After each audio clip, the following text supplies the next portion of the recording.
Hey, I'm Alex Wackle from Board Game Co, and this is Two Back or Not to Back, where we're going to go through a variety of crowdfunding campaigns, talking about the games, the campaign, whether or not you should get them, all of that and more. Of course, links and timestamps to everything down below, but as usual, we are going to be going ahead and starting off with Cult of the Now.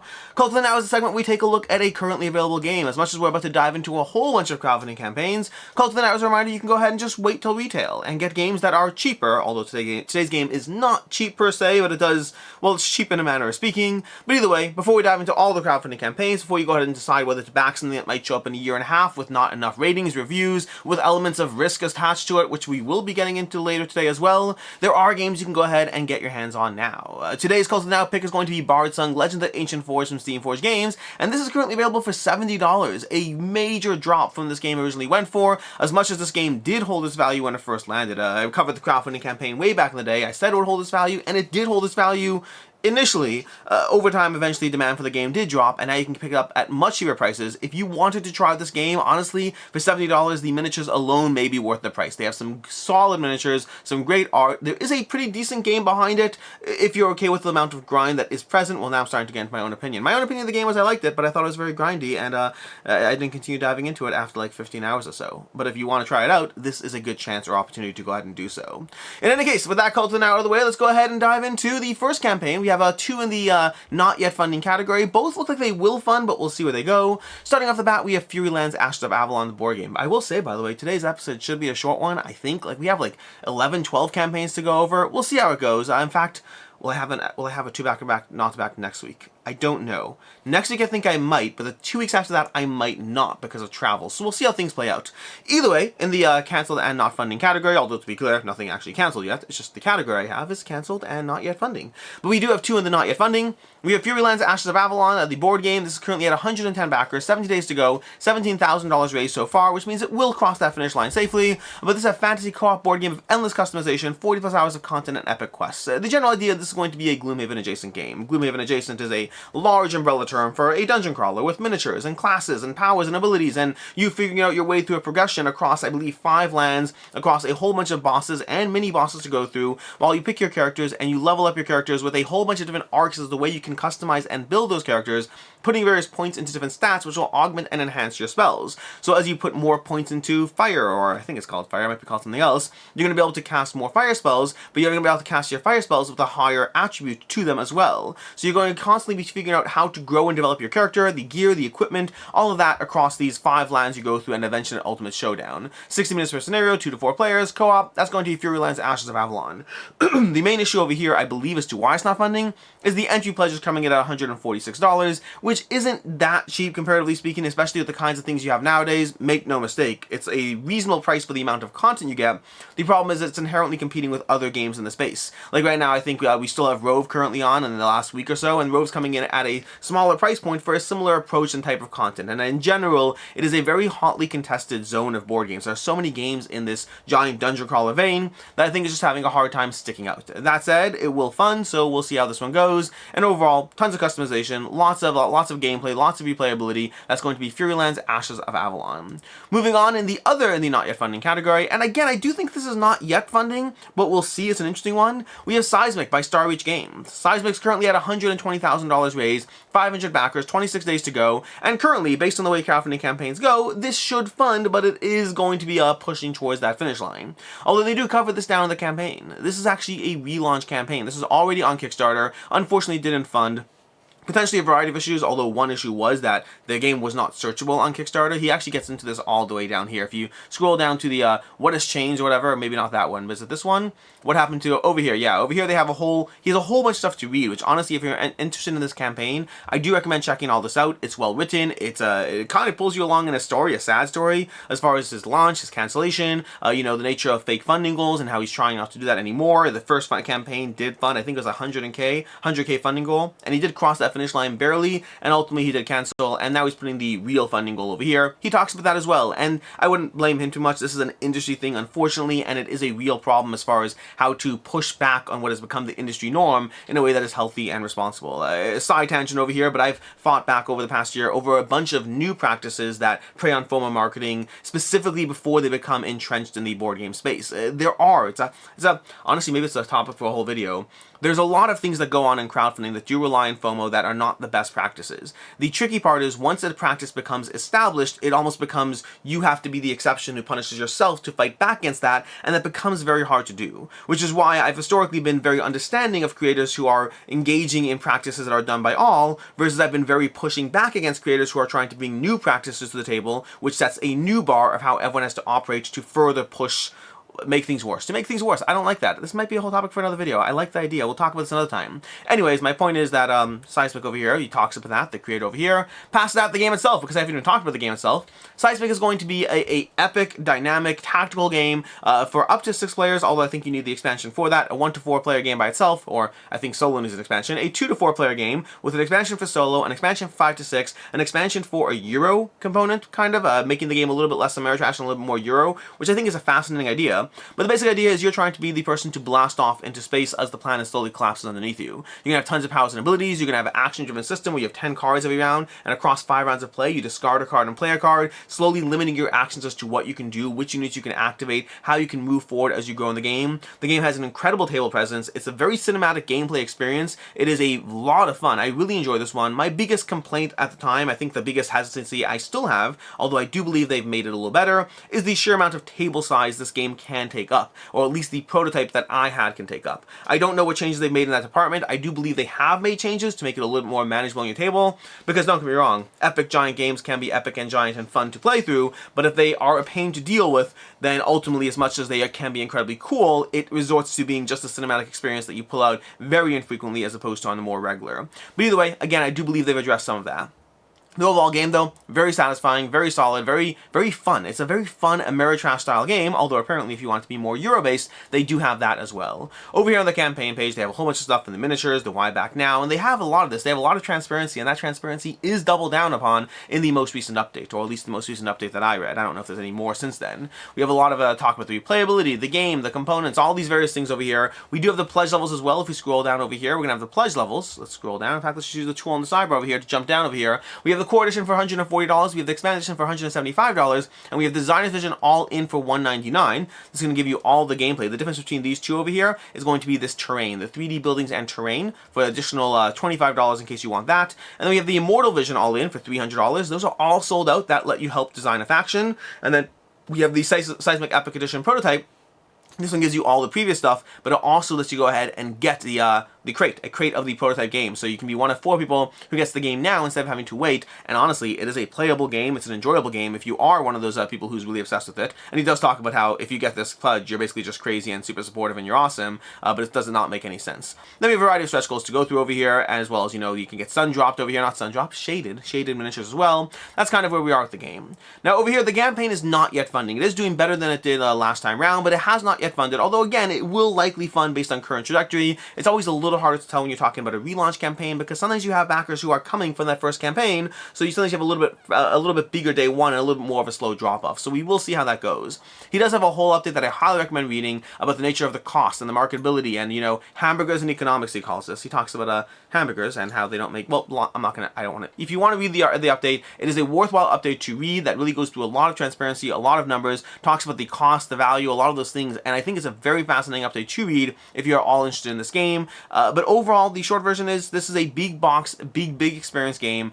The entry point is certainly not cheap. The all-in is definitely more, as far as what you get for the all-in is a whole different conversation, but this is an expensive game. It is an experiential game. It is very different than almost any game I've played, and the sheer amount of ways the game is being modified to play in different ways means that if you are someone who's going to enjoy this game, getting all the stuff can be very cool. That said, it's also an expensive game. That's what it comes down to over here. That's going to be Cysmic over here. Again, I do think it'll fund as far as holding its value. I usually don't talk as much about holding its value on campaigns that haven't yet funded. I do think this is likely to be more in that holding its value range. It's a little hard to say for sure because it is expensive, but the sheer amount of content you actually get for that $200 all-in is a decent amount compared to what would be a $300 all-in on a different game for an epic cinematic experience that I think is a very good game. And also, more importantly, this game isn't going to see production elsewhere. This is going to be a crowdfunding exclusive game, almost certainly. The very nature of what he's charging, of how he's doing it, I don't see a way this game makes it to retail in anything remotely comparable to what it's doing over here. And so this game is going to be, I think, a a good game, a cinematic game,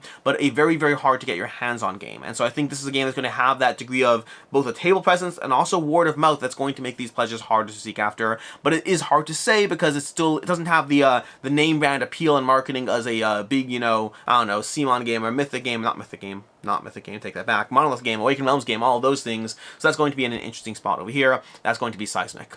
We have Oshi Push, the VTuber trading card game. 2 CCGs we're going to be talking about today. There's more CCGs recently, or maybe I'm just seeing them more. But honestly, between being produced from Japanime Games and from coming to you from Justin Gary, the designer of Soulforge and Ascension, I'm talking about it, but I'm not going to go super into detail. I also don't go into value much on TCGs. They are a whole different ballpark, unfortunately, and not as much my field. They are a crazy little subgenre on its own, and some of them blow up incredibly, and some of them are just ways to dump money and flush it down the drain. I don't know which category this is going to be in, but let's talk about the game more. We have 1,392 backers, we have $334,000 raised, 64 hours to go. We're getting to you in the last day or two of this campaign. This is a VTuber lane battling campaign game. Well, at least that's what it seems like, whereas the lanes this time, and VTubers, if you don't know, a VTuber is a virtual YouTuber. The basic idea is you have an avatar that goes on the screen instead of me. So like instead of a person talking to you, you have like a design, some sort of cinematic, a graphic, anime, whatever it is, and that person's talking to you. Sometimes they're moving and animated, sometimes less so. There are different ways they do it, but it's a way for someone to be a YouTuber while basically hiding their entire persona behind these things. So a virtual YouTuber, so to speak, in a already virtual space.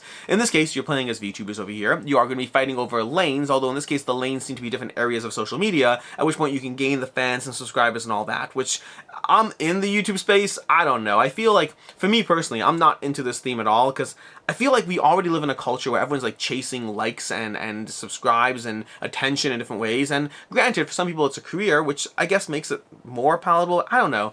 It's weird to be a YouTuber who's also kind of like finds it a little bit icky to be fighting over likes and subscribers in a game. But whatever it is, if it works for you, it works for you. And plus, it's designed by Justin Gary, which does mean it has definitely a degree of name brand identity behind it or whatnot. That's going to be the game over here. That's going to be a VTuber, push the VTuber card game where you're fighting over different lanes, where lanes are social media avenues, and you gain subscribers and likes and all those different things, so you can win against your various VTuber opponents.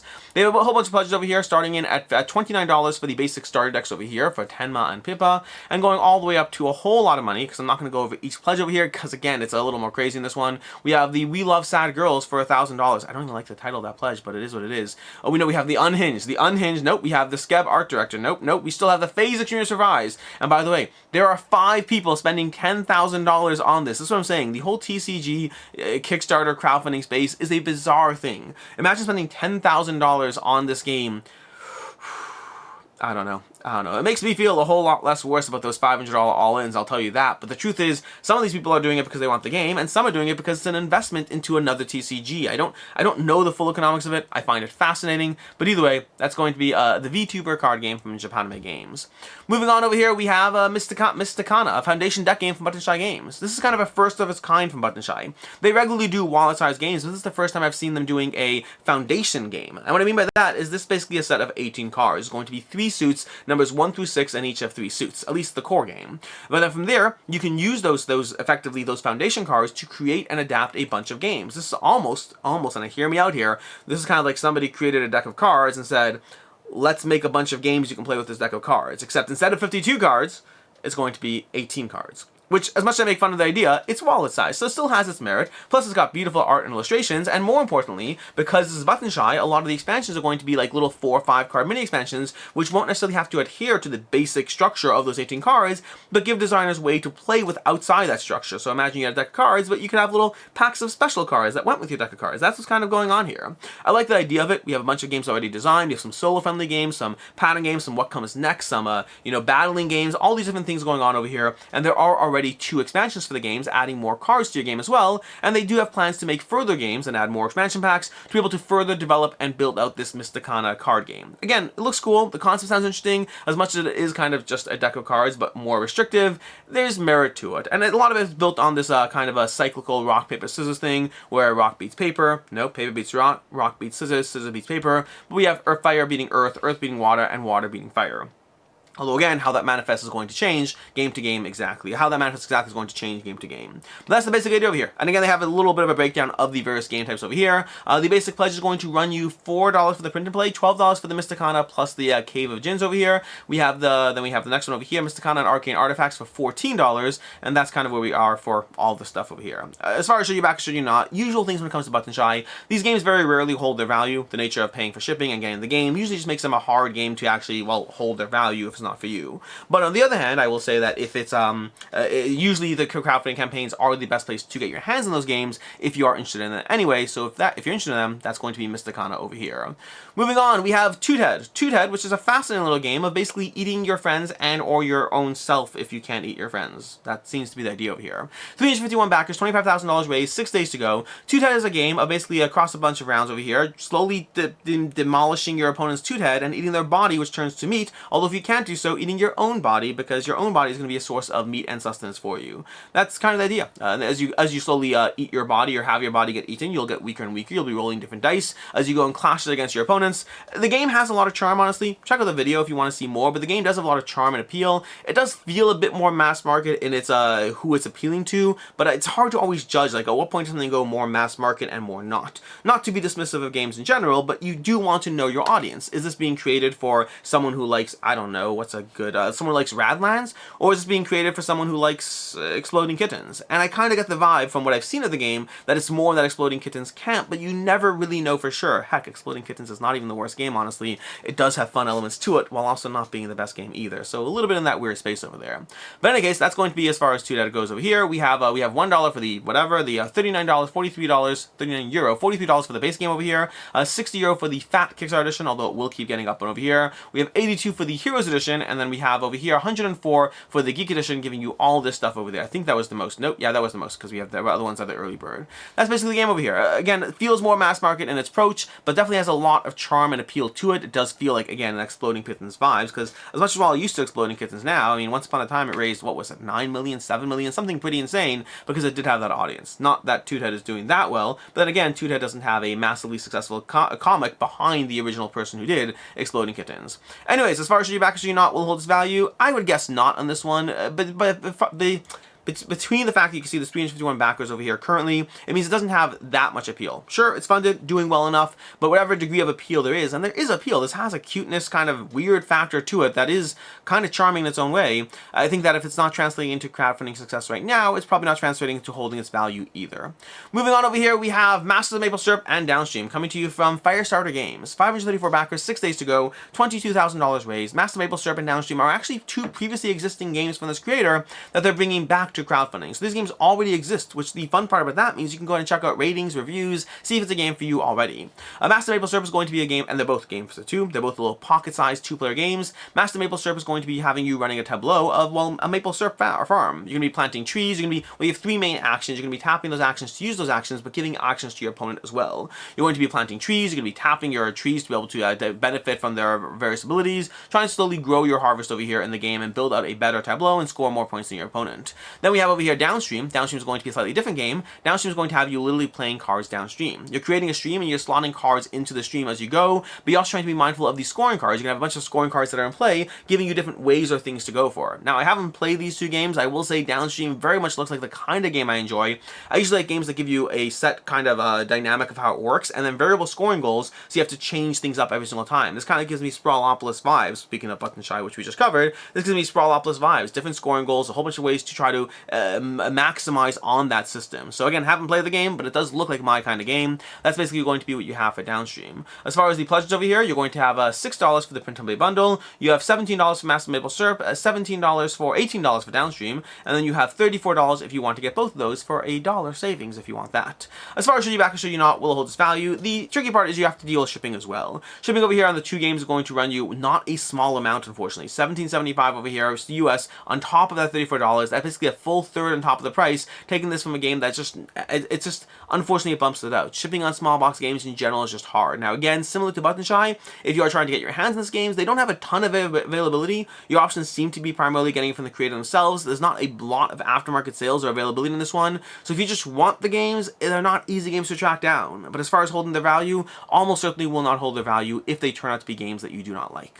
Moving on, we have Thorgal the card game. 709 backers, $40,000 raised, 8 days to go. Thorgal the card game, where strategy meets destiny in a thrilling card-based adventure. This is going to be a 2 to 4 player game over here. It's going to be playing in the world of Thorgal, which I think I've seen 3 Thorgal games. Like, I've never heard of Thorgal until, was it Robinson Crusoe? Was it Portal Games who did a Thorgal game? But since then I've seen like 3 Thorgal games, although maybe this one was a cancellation and relaunch, so maybe I saw this one twice. Maybe that's what happened. But I think I've seen, maybe I saw Thorgal RPG, the Thorgal board game from Portal, and then, was it from Portal? Did Portal do a Thorgal game? Someone did a Thorgal game. I think it was Portal.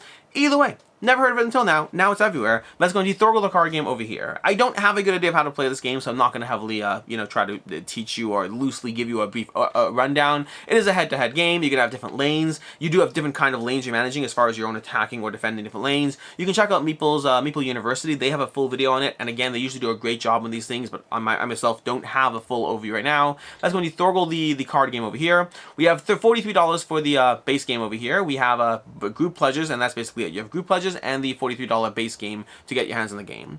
As far as should you back or should you not will hold its value, again, it kind of falls into that category now. There's just not enough demand. This is a cancellation and relaunch, and yes, it is funded, but it doesn't have a ton of demand on this one, and the question is, will it be able to translate and have that pull? And I don't think it will, especially, like, again, you're factoring in shipping as well on top of this. Shipping is not going to be cheap, coming in another €20 on top of your $43 game. That's another third of the game is going to our shipping. In general, when you have those numbers, when you're looking at a game and it's cost X, and then shipping just bunches up that much, shipping will always be present, and there's nothing a creator can do, but the ratio of shipping to the value of the game just does make it hard to justify getting some of these games when you could otherwise wait to get it at retail or get it secondhand. Those are usually the options on the table, so unfortunately kind of in the same camp here. And this, we just don't have a lot of big box games today, so that's going to be an ongoing trend, including with this next campaign with Big Sur, Grand Central Skyport, Sand Art, and Wine Cellar. 665 backers, $31,000 raised, 11 days to go. This is coming to you from 20th Century Games. This is going to be a set of 4 different games, all with very different appeals, art styles, all these things, and they're bringing 4 brand new games to you. We have Grand Central Skyport, Sand Art, Wine Cellar, and Big Sur over here. They do have breakdowns of the games over here. This can be more of a kind of managing your cellar, trading wines for other wines, trying to stock them into your cellar.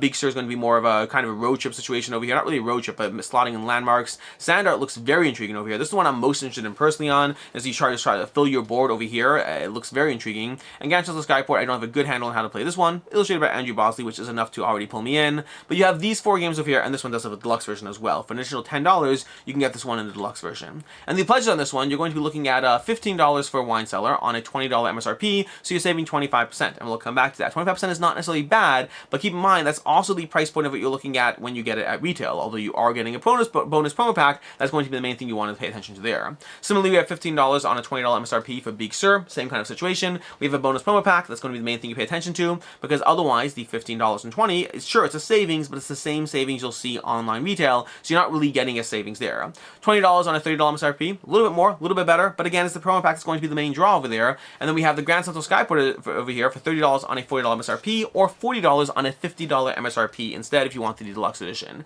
Now, all of those, frankly, I don't know if the promo packs are worth it, because especially once you factor in shipping, none of these are really going to be worth getting, especially when you compare to getting it retail, unless you really care about the promo packs. So all of these are just unfortunately not great unless you're targeting the promo pack specifically. Otherwise, you'll be able to get it at retail for a cheaper price point. On the other hand, if we go down to this bundle over here, all 4 games regular for $65 on a $100 MSRP, which is a 40% savings, and then we have $75 on a $120 MSRP, which technically, by the way, I believe is a 37.5% MSRP savings. It's not, you can't have the same $40 and $40 on a 65 to 110 versus 75 to 120. I think it's 37.5% savings, but still close enough. Let's give them points, close enough.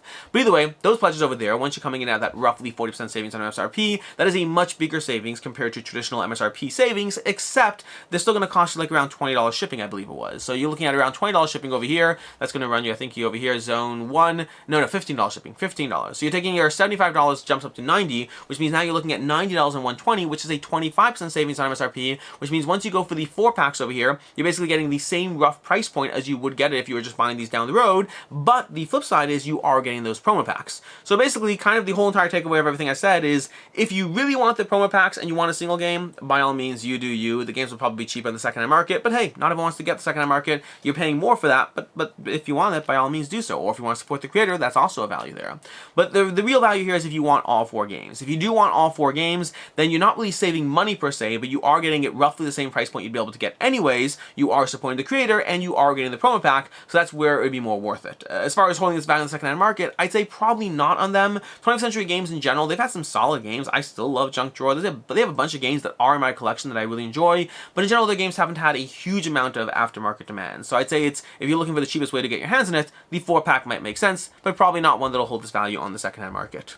Moving on over here, we have Oath New Foundations. 6,420 backers, $557,000 raised, 15 days to go. Oath New Foundations is basically, well, 2 things for Oath, 2 expansions for Oath. One is going to be a bunch of modules expansions over here, giving you different ways to build out the things, the generations. What do you call the whole? You have these arcs and oaths that I'm forgetting the name of them, but you're gonna have these new things, these new modules to add to that arc over there.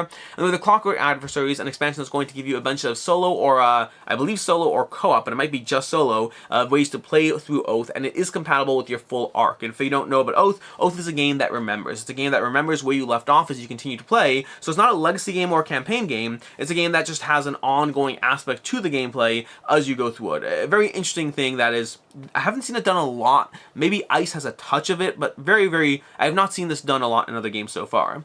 But the relevance of that here is the Clockwork Adversaries. It lets you continue with your game system. So you don't have to like run 2 different games. You could play a game solo and then play a game with your friends, and it still picks off and runs from where you left off and does all that. Now for the pledges over here, you are going to have 2 pledges. You can have $40 for the Clockwork Adversaries on an MSRP of $85. We're going to come back to that. We have New Foundations, $50 for an MSRP of $95, which again, those are great. Look at those. Look at those. 40 for 85, 50 for 95. Those are great numbers. Then we have $90 for all the new stuff for an MSRP of $135. And I don't know if you noticed this, but suddenly your ratio of MSRP savings just got a major drop off. And if you do the math on that, basically, you're looking at $95 and $85 for a total of $180 MSRP, dropping to $135. So what happened if those are both separately those? How did it drop to $135? Where's that $45 MSRP? And unfortunately, the math of that comes in through the bonus content. Each of the pledges on their own do have bonus content. The Denizen deck and the Deluxe Components 2, and the Denizen deck and the Deluxe Components 2. Which basically means right now, if you're looking at these pledges over here, your $40 MSRP is for a $40 MSRP game, plus $45 of estimated MSRP on the additional bonus content. Similarly, for $50 on the $95 MSRP, you're paying $50 for a $50 game, plus you're getting $45 of bonus MSRP content. Bonus MSRP content just means slap an MSRP on it, it's not going to sales anyway. And then over here, as soon as you get everything, you're kind of getting penalized for getting everything. The weird part about the way this campaign is structured is, and again, supporting the creator is its own value, getting it all first, not worrying about these things, those are all values that you can figure out for yourself. But the interesting thing about this campaign is coming in at $90, you may as well just get a single, even if you're getting this at all, you may as well get a single one of these options over here, New Foundations or Clockwork Adversaries, and then get the other version, the other expansion, cheaper at retail, because it will be cheaper, because they're otherwise charging you full MSRP on those expansions. So by all accounts, it should be cheaper. There's never a guarantee, but just based on the way these price these things out, it should be cheaper to just pick up the other expansion later. So I mean, there's one conversation around the whole nature of they're doing it. I wish they gave you a discount, even $5. I wish they gave you something of a discount on the all the new stuff pledge. Again, $5 would be enough over there, because right now the way it's structured is it's kind of penalizing you for getting more here. Instead of like, you know, buy more, get a savings, they're like, hey, by the way, if you're buying more, you probably shouldn't have. So there's that. And I don't love the way that's structured. I mean, again, for ease of life or just not having to worry about it, people will do it, which is why there's, you know, 3,000 people backing at that tier over there. But I just don't love that it's structured that way. And again, this bonus content over here, it's anyone's guess is the actual value. It's a MSRP on non-saleable content. Then we have the all-in for $199 over here. It's an estimated MSRP of $295. And again, a lot of that is bonus content. You have the base game of Oath over here. You have, obviously, you can write off the $90 of all the new stuff. So you're looking at $110 for Oath, and then plus the Chronicle Journal and Deluxe Components over there, which is a slightly higher than the original campaign. I think the original campaign charged $90, but hey, that makes sense. That was a while ago. They're charging a little more to get all that stuff, but you are getting the original bonus content from Oath if you wanted that. And then, of course, there's also add-ons for sleeves, but then you have to factor in as well the shipping on this, which is the shipping table was a separate pop-up table. If I can find it over here, let's see if we can view estimated shipping by country. We have over here, looks like US is going to be roughly, is that US at the top? Continental US is going to be $18 for all the new stuff over there. So again, you want to factor that in as well, because that's going to be taking a further bite of your MSRP. Where this whole thing kind of leaves off is, if you want the new bonus content, if you want the extra stuff, honestly, your best bet is probably either just getting one of the expansions on its own and calling it a day. You'll pay for the shipping, you'll do your thing, but at least you'll get that bonus content that you want to otherwise not deal with hunting down. But as far as the best way to get things, the best way, I mean, honestly, first of all, these things didn't really hold their value. If you look at the original Oath and how well it did in the secondhand market, almost every pledge I've seen, I think I saw one person who was able to sell it for more than what they paid for. Everyone else took a hit on it. The game was $90 the first time round. It did come with some exclusive content, and to be fair, it is more expensive at retail, so you got a good price compared to retail, but it still didn't just hold its value in general in the secondhand market. I assume that will likely be true over here, because I don't see why it would be any different this time round. It is a well-rated, well-liked game. I think it's a 7.8 on Board Game Geek. It's gotten a lot of praise. It's been a game that's been well received by many, and then not so received by others, which whenever you have something innovative, you're going to have some of that shift in dynamics in different ways. But either way, that's kind of where we are with Oath over here. It's a weird situation. If you just want to get all the content, I would just go ahead and recommend getting, you know, one of the base pledges and then hunting everything else down on your own. Alternatively, if you want all of it, if you haven't gotten any of the Oath stuff, honestly, secondhand market to get the original Oath with the custom content, the exclusive content, might be your best way to go over there. But it probably won't hold its value, although in certain aspects of things, it still is the best way to get your hands on some of it. Moving on over here, we don't actually have that many campaigns. We have 4 campaigns left. 4 campaigns, although honestly the video is going to be longer than I thought it was, but that is usually how this goes. We have Neverrift, the board game trading card game combo. This is going to be our other TCG over here with 868 backers, $203,000 raised, 17 days to go. Neverrift, the trading card game over here, is going to be another TCG. You can check out content over here. Board Game Code did do sponsored content on this game. You can check out the videos, a preview, and a gameplay on this. But basically, you're trying to tame creatures in this game. And what you're going to be doing is you're going to have your own deck. You can build out your own deck. There's certain deck building rules, and then you're going to be playing those cards onto a mat, different mats for different sizes of combat you're going through, and you're going to be going ahead and trying to deal with moving your cards, with attacking creatures on each side, as you try to figure out the best way to make sure you end up with the most tame creatures through a combination of abilities, of the creatures themselves, your own tamer person, whatever it is, the leader, as well as various lands in the game. Lots of things to try to think through and go through. Again, check out more content on the game. Also, you can check out the video on this campaign page. Very entertaining video. I thought it was very well done.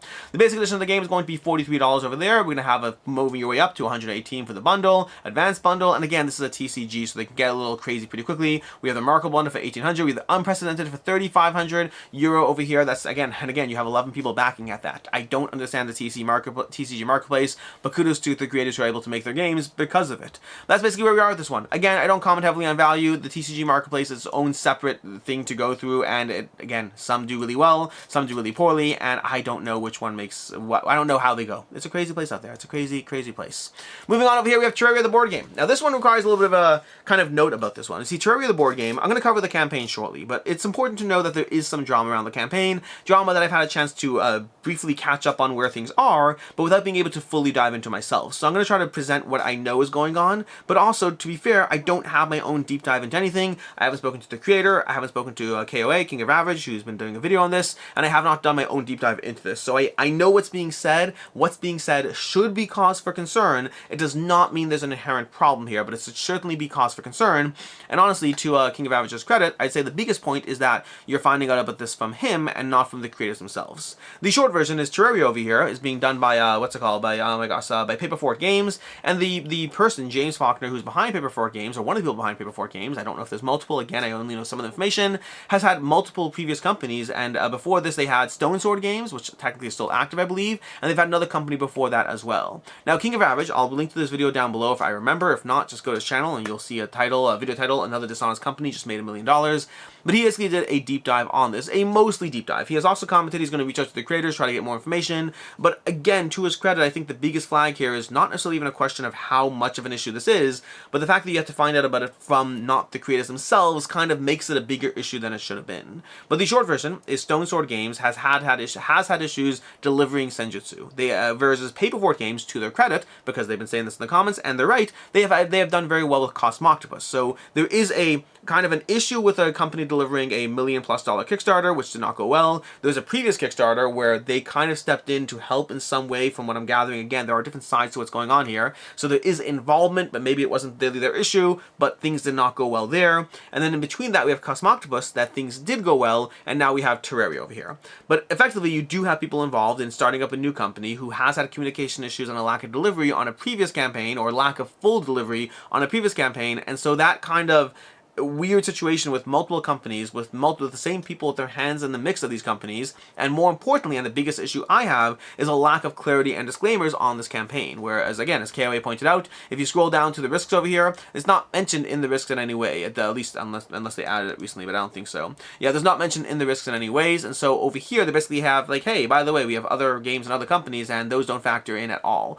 And there is the concern, a concern that does not mean it's true at all, but the concern that when you have these kinds of situations with a company with previous issues and then a new campaign with money pouring in, sometimes you're basically robbing Peter to pay Paul. This is something that did happen with Mythic Games and can be a cause for concern in crowdfunding, where a company uses the next campaign to deal with whatever went wrong in the last campaign, and that thing can sometimes turn around and other times can become a major problem, which just blows up in everyone's faces. Now, to be very clear, what we have right now is a situation where there's reasons to be concerned, but not reasons to panic. But again, the fact that there's a lack of clarity or transparency around this makes the problem worse. It makes it look like they're trying to hide the problem, even if they're not. They may have had no intention to hide things at all, but a lack of clarity and transparency can be its own problem. You know, contrasted with Cysmic over here, who has too much transparency almost. They're doing, either way, lots of things going on over here. And this is before we even get to the game itself. So that's kind of the background information. Again, I'll link to the King of Averages video down below. If not, make sure to check it out yourself. I am not saying to run for the hills or panic. I am saying to just make sure you're fine. Never back a game never back a game if you're not okay with the fact that you might not get that game. You always got to be okay with that reality. It just is the way things are, unfortunately. So, and in this case, there is some minor flags or cause to be concerned. So that's kind of a lot of backdrop to the situation, because I'm trying to give you the information that's out there. I'm trying not to fearmonger, but to make you aware, and then back accordingly. In any case, as far as the campaign itself, we have 18 days to go, 8,000 backers, $1 million, $1,100,000 raised already. This is based on the Terraria video game from Relogic, and it's going to be giving you that gameplay. Well, we have another small issue as well, but it's going to be giving you that gameplay experience as you try to go ahead and place down these biomes, fight various bosses, gather various goods, choose which quests you're going to be going on, which quest lines you're trying to fulfill as you go through this over here, take down enemies, build out your what's called, get your tool, get your resources, your tools, exploit resources, terrain, all that stuff over here. Again, I've played the Terraria video game. I don't fully know how much they're going to be translating that from the video game experience to the board game, and part of that is because they don't really have any gameplays on this. They kind of have these GIFs over here as far as, you're going to be digging and fighting and exploring and building, and that's kind of like, they don't have a ton of information on the actual gameplay experience, unfortunately, which is the other thing they've been criticized for, which is for all the resources they have and how much they've managed to get done, they haven't really gotten this game into the hands of people to actually be able to play it. Like, they have 2 videos on the page from people who seem to have been able to play it, I believe, from Gnarly Carly and Mark Dainty from, was it All About Board Games? No, it wasn't. Not Mark Dainty, not Board Gaming. I'm sorry, Mark. I'm sorry, I apologize. But again, these are first impressions of people who have been able to play the game, not so much from anyone who actually has their hands on the game, which is good, because that we have some contributors who are able to play the game and talk about their experience, but there's a limited amount of actual exposure compared to other things, which is the other thing that is not a big flag on its own, but in combination with everything else becomes a small minor flag. And fully recognize the bias of the fact that Board Game Co. does cover games, and so I'm like, hey, you didn't send your game out. Not what I'm trying to do, just trying to be transparent about the potential issues being brought up from backers. That's kind of what we have over here. As far as the pledge levels, we didn't really talk about the pledge levels. Let's go down to the pledge levels over here. We have the gold pledge over here for $79 for the basic game over here, as well as a desktop background in case you want that. We have the Hellstone pledge for $149, giving you, well, all this extra stuff over here. And they also have the rural playmat for $49, which gives you this kind of world of Terraria as you actually build it out. That's going to be a giant playmat, goes on your table, and gives you more of a way to actually build out the arcs, the edges, and slowly develop your board into this game. The game itself looks very cool. Well, I shouldn't even say that. The game itself looks like it has potential or promise. I am a fan of the Terraria video game. I haven't played it a ton, not as much as I've played Minecraft, but I have played Terraria. I do enjoy the game. I'm very curious to see it translated and implemented into the board game space. There are certainly flags here as well, and that's a problem, because usually at this point I'm like, should you back or should you not? Will it hold its value? And frankly, I think there's enough of a fan base for Terraria. I think this one will hold its value, even though it's like semi-expensive for the amount of content you get.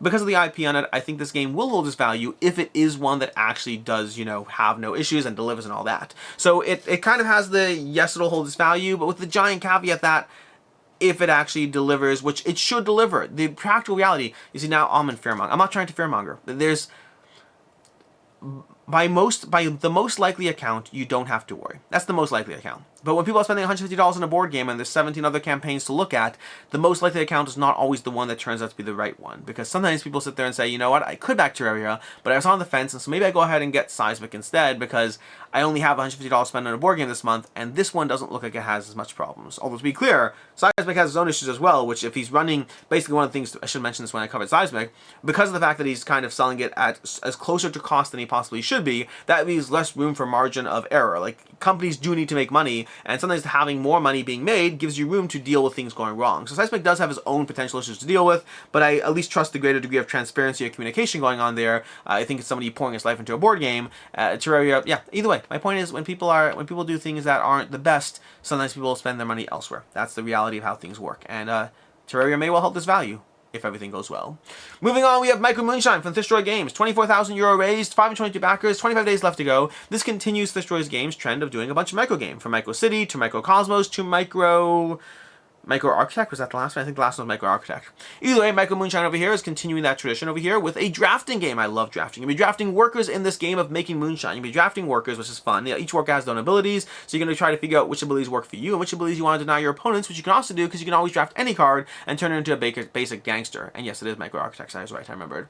But past that, you'll be card drafting. You're going to be at the solo mode, unique setting, all that stuff. I like drafting. That's the main thing over here. I like drafting. I like building out your tableau. They're going to have timed reveals and the sit down, which can be like a voting thing where you can vote to shape the game to your liking. They have a bunch of these various things unlocked already. And then we have the pledges for €25 for the basic game, €45 for the basic game and game mat, and then a group pledge over there, plus ways to get their previous games. From my first player marker, from Microcosmos, from Micro Architects, which is actually cheaper. Micro Architects at €25 is actually cheaper than the €30 cost to get the game last time around.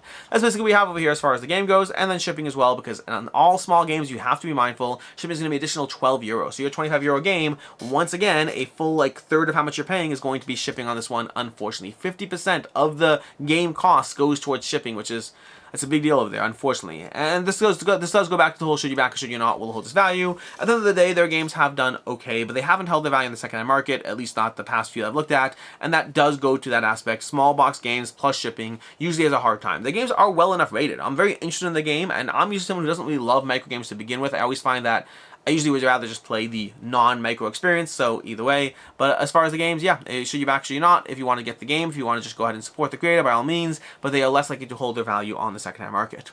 Moving on to the last one over here, we have Nuclear Destruction, a nuclear war card game. 854 backers, 23 days to go. Nuclear Destruction is brought to you by Mr. B Games, who seems to have taken on the game from, I can't remember the name of the Flying Buffalo. I want to say Flying Buffalo is the creator of the Nuclear War series of games, and Nuclear Destruction is the reimplementation of Weapons of Mass Destruction from that line of games, with like updated art, I think there's updated gameplay as well. But it's basically a game where everyone's playing cards and watching the world explode. That's the basic idea of this game over here. The pledge levels over here are going to have two primary pledge levels. We have the Son of Super Gem for $39, which gives you the copy of Nuclear Destruction and all stretch goals, and we have the Now and Later Super Gem for $69, which gives you a copy of Nuclear War 50th Anniversary shipping now, as well as a copy of Nuclear Destruction shipping later. So that's going to be, and that's only in the USA over here. Those are going to be the two pledges over here. And again, Nuclear War is going to be the original game with on the 50th anniversary, and then Nuclear Destruction is the re-implemented Weapons of Mass Destruction. Overall over here, the campaign's doing well enough over here with 856 backers, $42,000 raised.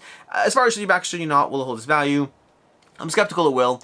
This game has been around for a long time, and none of the games have been rated particularly amazing. It has that like old school appeal to it. I'm happy it's doing well. I'm honestly surprised it's doing as well. But in general, these games can be bought very cheaply, very availably. So I am skeptical, especially once you factor in shipping on this. I'm skeptical that this is going to be one that holds its value overall.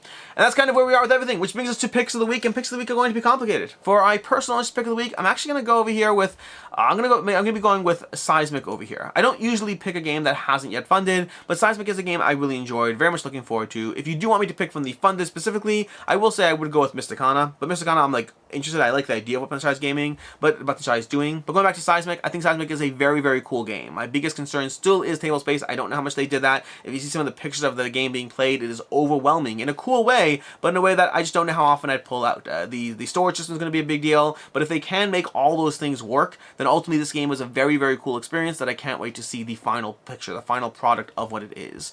And as far as the game that's most likely to hold its value, that's a tricky one, because I would pick Terraria, but it's going to come with a giant asterisk of there's now drama. So I think it is the most likely to hold its value if everything goes well, but most likely to hold its value is not a guarantee that a game gets delivered or that there aren't further issues. Again, I think this game will get delivered. I think it will be fine. I think it will all work out. but question marks. That's the issue there. And that's what we have over here. As far as games coming up next week, we have 3 big ones. We have on June 4th, we have 7th Citadel going to be coming back to crowdfunding over here, back to Kickstarter with a reprint campaign over here for 7th Citadel. We're going to have Mythic Battles Isfat is going to be launching as well with 10,000 people following the campaign, and then Grim Coven is going to be launching with 37,000 people following the campaign. Grim Coven from Wake Realms is going to be launching as well this week. There's going to be 3 giant box games. Good luck out there, and try to figure out, well, what works for you and what doesn't. Until next time, I'm Alex Radcliffe from Board Game Co. I hope you enjoyed this video, and as always, I hope you have a good one.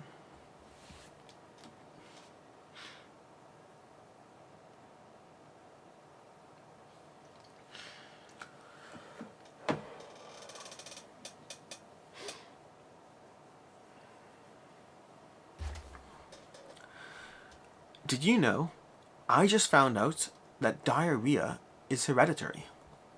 It runs in your genes.